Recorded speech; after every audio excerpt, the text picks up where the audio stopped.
Assalamualaikum viewers. First of all, I would like to introduce myself. My name is Ramsha Rafiq and I am going to tell you about blood, circulatory fluid, जिसे हम circulatory fluid भी कहते हैं। हमारी body weight का तकरीबन 1/12 जो है ना हिस्सा जो है 1/12 वो ब्लड है, यानी हमारी बॉडी वेट का 1/12 जो है वो ब्लड है। ये एमसीक्यूज आ सकता है आपको, बॉडी का कितना परसेंट है, 1/12 of body weight is blood. Blood में क्या क्या होता है, प्लाज्मा होती है और कुछ सेल और सेल बॉडीज़ होती हैं, जैसे वाइट ब्लड सेल या सेल बॉडीज़ होती हैं, जैसे white blood cell, red blood cell, platelets. तो आज हम किसको डिस्कस करेंगे, प्लाज्मा को डिस्कस करेंगे। अब प्लाज्मा की हमने कॉम्पोजिशन देखनी है। इसमें तकरीबन जो 90% होता है वो वाटर होता है और 10% जो अदर जो सब्सटेंस होते हैं, जैसे कि inorganic ion, plasma protein, hormones, gases, ये चीज़ें वगैरह होती हैं। तो हम आप इनको देखते हैं कि 10% अब जो कंपोजिशन है वो कौन कौन सी है।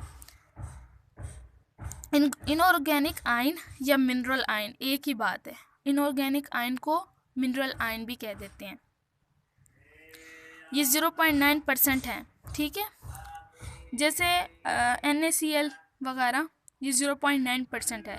इनका फंक्शन क्या है, इनऑर्गेनिक आयन का या मिनरल आयन का, ये ब्लड पीएच को मेंटेन रखते हैं।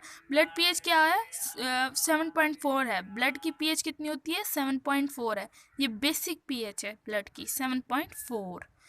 तो ये इसको मेंटेन रखते हैं, ठीक है, मेंटेन रखते हैं ये आयन, मिनरल्स आयन और इनऑर्गेनिक आयन। अगर चेंज आ जाता है पीएच में तो जो केमिकल रिएक्शंस हो रहे होते हैं ब्लड के अंदर, तो उसको इफ़ेक्ट करते हैं, तो इसलिए ये इसेंशियल है।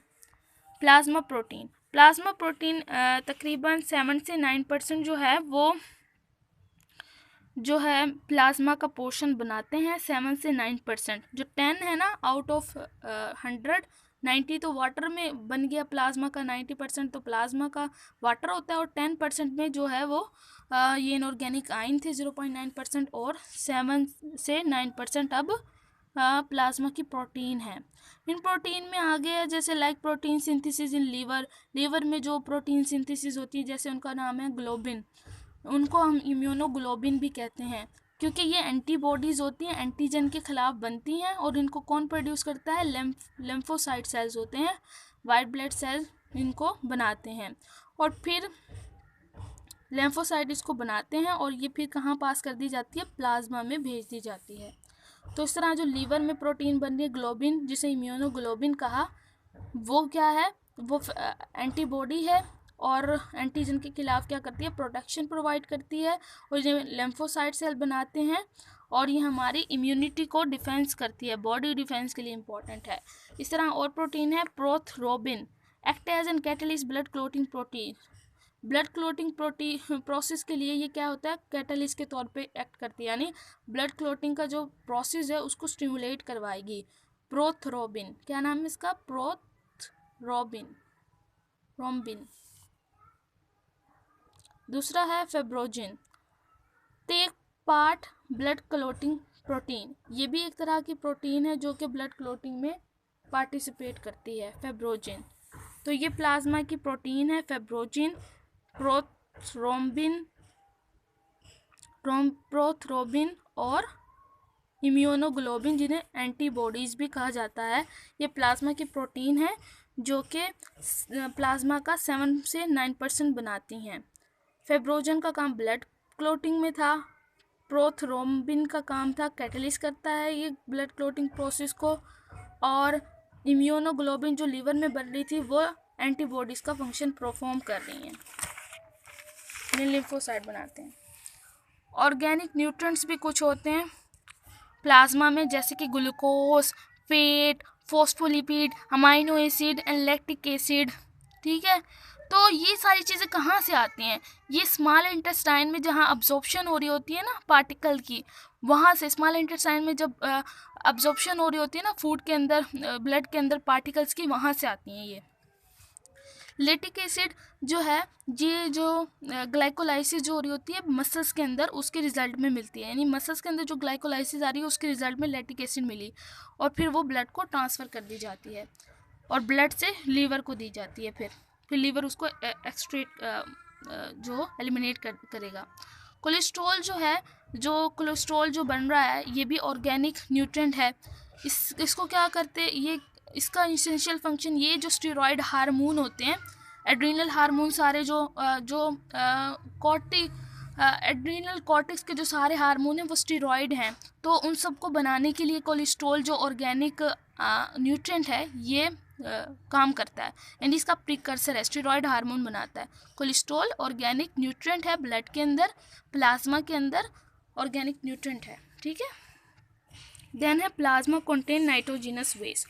प्लाज्मा के अंदर कुछ नाइट्रोजिनस वेस्ट भी होते हैं जो कि सेल के अंदर जब मेटाबॉलिज्म होता है, बॉडी के अंदर जब सेलुलर मेटाबॉलिज्म होता है उसके रिजल्ट में कुछ वेस्ट बनता है, ठीक है, जैसे यूरिया बनता है, ठीक है, तो वो लीवर को ट्रांसफ़र कर दिया जाता है। तो लीवर क्या करता है, यूरिया साइकिल चलाता है और यूरिक एसिड को प्लाज्मा में भेज देता है और फिर वो प्लाज्मा से किडनी में जाएंगे और किडनी उसको एक्सट्रैक्ट आउट कर देगी। तो इस तरह से जो प्लाज्मा में कुछ नाइट्रोजिनस वेस्ट भी मिलता है जो कि सेलुलर रिस्पायरेशन के नतीजे में आता है और लीवर उसका यूरिया साइकिल के ज़रिए यूरिया जो बनाती है और उसको ब्लड के ज़रिए किडनी में भेज देती है। हार्मोन, आप जानते हैं कि जो हार्मोन होते हैं वो एंडोक्राइन है नेचर। मीन क्या कि जो हार्मोन की जो सिक्रीशन होती है डायरेक्ट ब्लड में होती है, तो ब्लड के अंदर क्या है, प्लाज्मा, तो ये प्लाज्मा में पाए जाते हैं, ब्लड के प्लाज्मा में हार्मोन प्रेजेंट होते हैं। इसी तरह से कुछ गैसेस होती हैं, कार्बन डाइऑक्साइड और ऑक्सीजन प्रेजेंट होती है प्लाज्मा में प्रेजेंट होती हैं। कैसे, क्योंकि गैसेस एक्सचेंज भी तो ब्लड के ज़रिए ही होता है, तो O2 और कार्बन डाइऑक्साइड भी ब्लड के प्लाज्मा में, ब्लड में होता है लेकिन कौन से पोर्शन में होता है, प्लाज्मा में। तो प्लाज्मा की कंपोजिशन आज हमने पढ़ी कि जो 90% है, 90% जो है प्लाज्मा का वो वाटर बनाता है और 10% जो है इनऑर्गेनिक आयन है। 10% जो है वो कौन कौन बनाती हैं, इनऑर्गेनिक आयन बनाती हैं, प्लाज्मा प्रोटीन बनाती हैं, ऑर्गेनिक न्यूट्रिएंट्स बनाते हैं और गैसेस बनाती हैं, हार्मोन होते हैं उसके अंदर, और जो है ये सारी चीज़ें मिलके जो प्लाज्मा बनाते हैं कि 10% बनाता है प्लाज्मा का। तो that's all from my side. अगर आपको वीडियो अच्छी लगी हो तो चैनल को सब्सक्राइब कीजिएगा, वीडियो को शेयर कीजिएगा, वीडियो को लाइक कीजिएगा। Take care of yourself. अल्लाह हाफिज़। अगर कोई कमेंट हो तो आप कमेंट सेक्शन में कमेंट कर सकते हैं, इंशाल्लाह मैं आपके आंसर का जवाब दूँगी।